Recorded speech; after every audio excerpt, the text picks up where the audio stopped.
I'm going to talk about two things that are going to make the output you get from prompting AI a million times better. And make sure you go ahead and bookmark this video so you can save this approach for later and share it with your friends, or if you want to keep it to yourself, don't. But the two things I'm going to talk about are chain of thought and multi-shot prompting.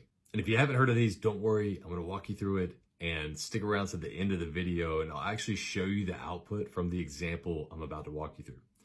So yesterday I was developing copy for a landing page. We have coming up with a new partnership we're doing with Databricks. And you may say, oh, ChatGPT sucks at doing that. I've done it before. It's not good. Well, that's because you're doing it wrong. And this is the approach I took using chain of thought and multi-shot prompting. So first I gave ChatGPT all the necessary context it needed, which included the objective and what I was asking it to do, and then a ton of reference materials, including a positioning document, insights we wanted to include in the landing page, a reference to other landing pages we have developed, competitors' landing page, as well as our website. So it had all the necessary context. And this is what is known as multi-shot prompting, which is essentially giving AI plenty of examples so it has the necessary context to execute the task. The opposite of this is what is called zero-shot prompting, which is basically what 99% of people do, saying, hey, ChatGPT, go do this without any context, pretending it is some magic butler that knows exactly what you want, which it isn't. The next technique I use is called chain of thought prompting. In this approach, you break down the task you want the AI to execute into multiple steps. This is really important. So for example, I first asked ChatGPT to start by just providing an outline of how it wants to structure the landing page with details for each section. I let it know after we aligned on the approach, then we would move to copy. I also asked it if it had any clarifying questions to ask me. And if you're doing this right, it won't have any clarifying questions. And the next step is really important. I then reviewed the output and provided detailed feedback and asked it to provide an update.